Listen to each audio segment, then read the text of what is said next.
Aesthetically, it's one of the most beautiful airplanes ever designed. It's right along there with the Spitfire and the Hunter and a few others that you just look at it and it's just got the lines. It just looks right. It's one of those classic airplanes. Mosquitoes bombed Berlin 100 days in a row.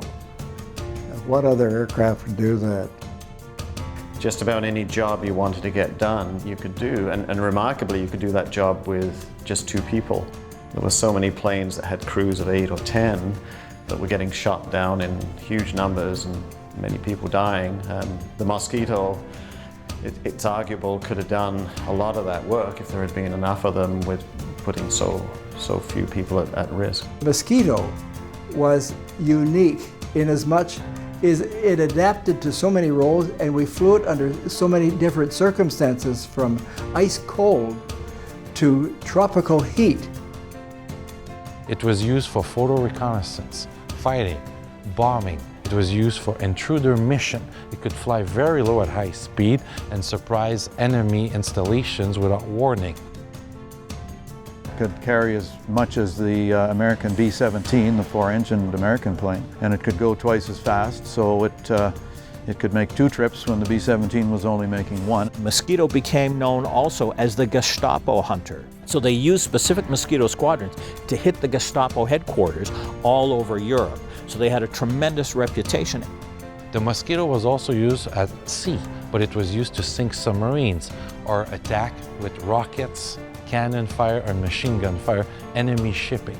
The most important role of the Mosquito was the high-level target marking for the Pathfinders, just because it could do something that none of the others could do. I mean, the speed and the agility and some of the other things that it did, other aircraft could do, but nothing else. But the Mosquito could do the high-level target marking. It was used for high-level reconnaissance. It could go above 40,000 feet easily and take aerial photographs of the enemy, look at the weather, map a future battlefield. It also played a major role with the Pathfinder force. The Mosquito could fly 10,000 feet higher than the other bombers, so it could be used for that. So it was often used with the Pathfinders at high level. It was also used at low level for marking targets. It could be used as a night fighter. It could find enemy aircraft with a radar in its nose, track them down and shoot them.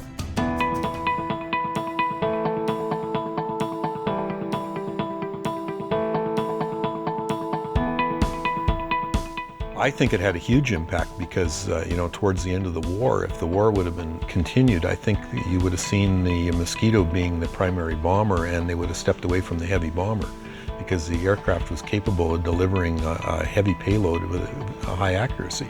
Because it only carried 2 crew, sadly, we lost too many guys on a heavy bomber when we lost one of those.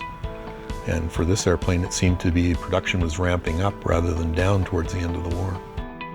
Only the odd Mosquito was shot down, and that was mostly by anti-aircraft.